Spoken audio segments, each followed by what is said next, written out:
వరంగల్లో టీఆర్ఎస్ 16వ వార్షిక మహాసభకు ఏర్పాట్లు చకచకా సాగుతున్నాయి. దీనిని ప్రతిష్టాత్మకంగా తీసుకున్న టీఆర్ఎస్ ఎక్కడ ఎలాంటి లోపాలు జరగకుండా జాగ్రత్త పడుతోంది. లక్షల్లో జనం దీనికి హాజరయ్యేలా ప్రణాళిక సిద్దం చేశారు. తెలంగాణ అభివృద్ధి సంక్షేమ కార్యక్రమాల అమలు, వాటిపై ప్రజల స్పందన ఏ విధంగా ఉందనేది ఈ సభలో అందరికీ తెలుస్తుందన్నారు మంత్రి హరీష్ రావు. కడియం శ్రీహరితో కలిసి ఏర్పాట్లను పరిశీలించారు ఆయన. భారీ సంఖ్యలో కార్యకర్తలు రానుండడంతో పగడ్బందీ చర్యలు చేపడుతున్నామన్నారు మంత్రి హరీష్ రావు. ముఖ్యంగా అనుకున్న దానికంటే వేగంగా, పకడ్బందీగా, పక్కాగా ఏర్పాట్లన్నీ కూడా సజావుగా జరుగుతూ ఉన్నాయి. గతంలోనే వరంగల్లో అద్భుతమైనటువంటి సభ నిర్వహించి ప్రపంచంలోనే ఒక రికార్డు సృష్టించినటువంటి ఘనత వరంగల్ జిల్లాకు, వరంగల్ జిల్లా పార్టీకి ఉన్నది. ఆ సభను తలదన్నే విధంగా మండు టెండల్లో కూడా అద్భుతమైనటువంటి ఏర్పాట్లను స్థానిక పార్టీ నాయకులు, గౌరవ ఉప ముఖ్యమంత్రి గారి నాయకత్వంలో చేస్తున్న విషయం మీ అందరికీ. తెలంగాణ ఐటీ మంత్రి కేటీఆర్ హైదరాబాద్ లో సుడిగాలి పర్యటన నిర్వహిస్తున్నారు. ఫిలిం నగర్ లో కమ్యూనిటీ సెంటర్ ప్రారంభించిన కేటీఆర్ ఆ తర్వాత మొగల్పురలో 7 కోట్ల రూపాయలతో నిర్మించిన స్పోర్ట్స్ కాంప్లెక్స్ ను ప్రారంభించారు. అక్కడి పిల్లలతో కలిసి బ్యాటింగ్ చేశారు. స్కేటింగ్ విభాగాన్ని ప్రారంభించిన కేటీఆర్ క్రీడల అభివృద్ధికి తమ ప్రభుత్వం కట్టుబడి ఉందన్నారు.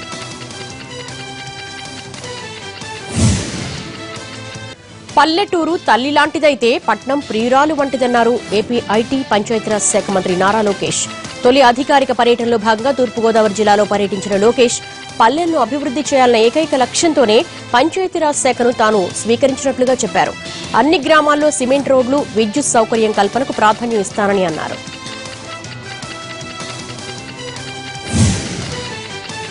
ఏపీ సీఎం చంద్రబాబుకు కేవీపీ 4 పేజీల బహిరంగ లేఖ రాశారు. 23న నీతి ఆయోగ్ గవర్నింగ్ కౌన్సిల్ సమావేశమవుతున్నందున చాలా సంతోషమన్నారు ఆయన. ఏపీకి ప్రత్యేక హోదా సాధించేందుకు ఇది ఒక అద్భుత అవకాశమని కేవీపీ అభిప్రాయపడ్డారు. ఈ అవకాశాన్ని చంద్రబాబు వినియోగించుకోవాలని కోరారు. ప్రత్యేక హోదాకు ఆర్థిక ప్యాకేజీ ఏమాత్రం ప్రత్యామ్నాయం కాదని లేఖలో పేర్కొన్నారు కేవీపీ. ప్రత్యేక హోదాపై సీఎం చంద్రబాబు కేంద్రాన్ని నిలదీయకపోవడాన్ని ఆయన తప్పుపట్టారు. హోదా విషయంలో కేంద్రం నాటకాలు మీకు తెలియనివి కావంటూ లేఖలో రాశారు కేవీపీ.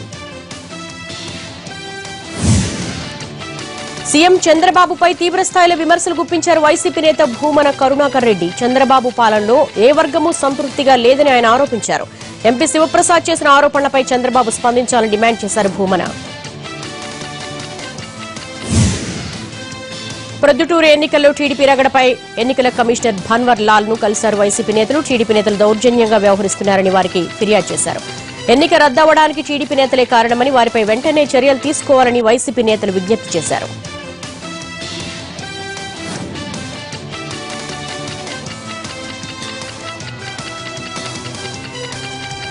మన వైఎస్ఆర్ జిల్లాలో ప్రొద్దుటూరుకు సంబంధించిన మున్సిపల్ ఎన్నిక, చైర్మన్ ఎన్నిక ఈ రాష్ట్ర ప్రజలందరూ కూడా చూశారు. మొదటి రోజు 27 మంది కౌన్సిలర్లు వైఎస్ఆర్ కాంగ్రెస్ పార్టీ వైపు ఉన్నారు. మనకు రావాల్సింది 21 మంది కోరం కావాలి, కానీ మాకు 27 మంది సభ్యుల మద్దతు ఉంది. కానీ 40 మంది ఓటర్లు ఉండే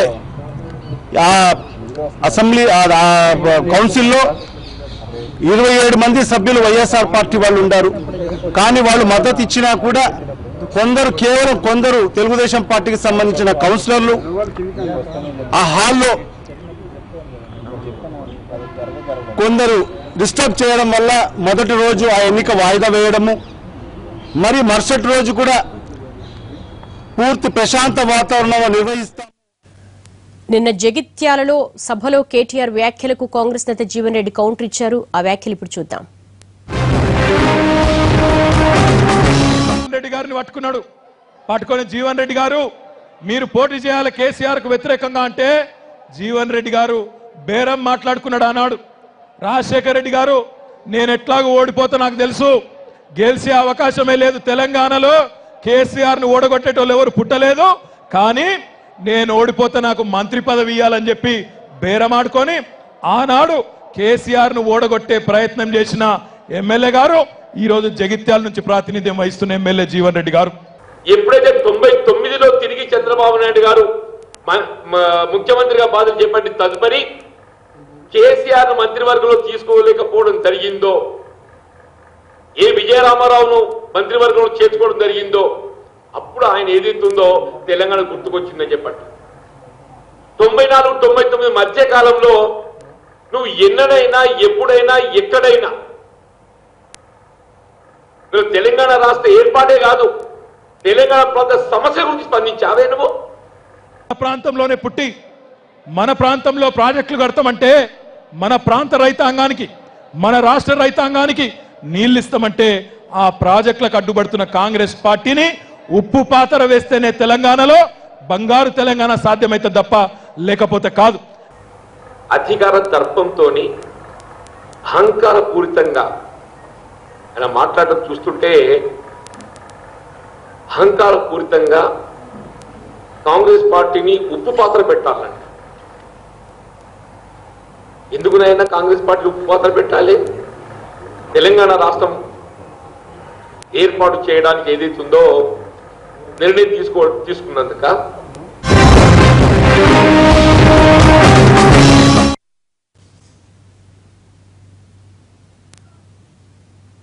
గుంటూరులో నీటి సమస్యలు పరిష్కరించడంలో నగరపాలక సంస్థ విఫలమైందంటూ కార్పొరేషన్ ఎదుట వైసీపీ ఆందోళనకు దిగింది.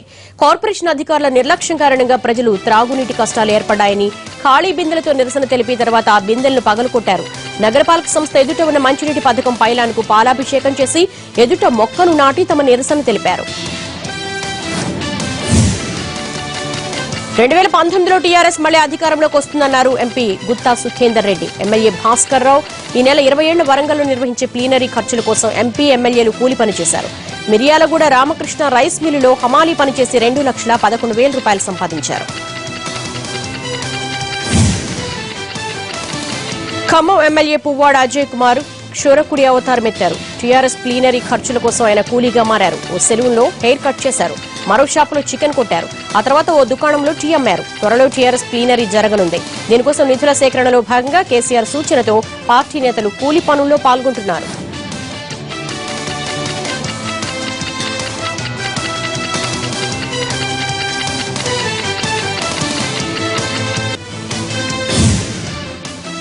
సంగారెడ్డి జిల్లా మల్కాపూర్ వద్ద బ్రిడ్జ్ నిర్మించాలని మాజీ శాసనసభ్యులు జగ్గారెడ్డి డిమాండ్ చేస్తూ ఆందోళనకు దిగారు. మల్కాపూర్ చౌరస్తా వద్ద పెద్ద ఎత్తున ధర్నా రాస్తారోకో చేశారు. దీంతో జాతీయ రహదారిపై వాహనాలు నిలిచిపోయి ట్రాఫిక్ జామ్ అయింది. పోలీసులు వారిని మాజీ ఎమ్మెల్యే జగ్గారెడ్డితో పాటు కార్యకర్తలను అరెస్టు చేశారు. బ్రిడ్జి నిర్మాణం జరగకపోవడంతో ఆ చుట్టుపక్కల గ్రామాల ప్రజలు ఇబ్బందులు పడుతున్నారని, నిర్మాణం చేపట్టే వరకు ఆందోళనలు ఆగవు అన్నారు జగ్గారెడ్డి.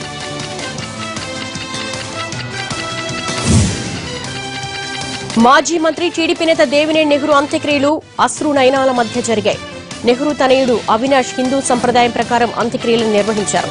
నేతలు, అభిమానులు, కార్యకర్తలు, అనుచరులు అంత్యక్రియల్లో పాల్గొని ఆయనకు నివాళులు అర్పించారు. అధికారిక లాంఛనాలతో ప్రభుత్వం అంత్యక్రియలు జరిపింది. అంతకుముందు దేవినేని స్వగృహం నుంచి అంతిమయాత్ర నిర్వహించారు. దేవినేని నెహ్రూను కడసారి చూసేందుకు అభిమానులు, అనుచరులు, టీడీపీ కార్యకర్తలు భారీగా తరలివచ్చారు. జోహార్ దేవినేని అంటూ అభిమానులు నినాదాలు చేశారు.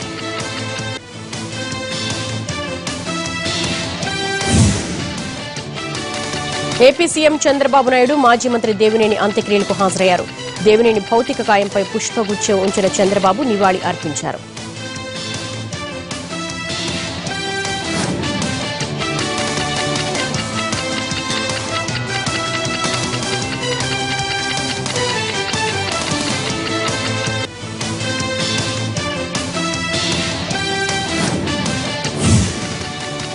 త్వరలోనే ఉద్యోగుల బకాయిలు చెల్లిస్తామని కేశినేని ట్రావెల్స్ స్పష్టం చేసింది. ఎన్టీవీలో ప్రసారమైన వరుస కథనాలతో స్పందించిన సంస్థ విజయవాడలో ప్రెస్ మీట్ పెట్టింది. ఉద్యోగులను కేశినేని నాని తన కుటుంబ సభ్యుల కంటే ఎక్కువగా చూసుకున్నారని వైసీపీ లెఫ్ట్ పార్టీలు ఉద్దేశపూర్వకంగా తమ ఉద్యోగుల్ని రెచ్చగొడుతున్నాయని ఆరోపించారు కేశినేని ప్రతినిధులు.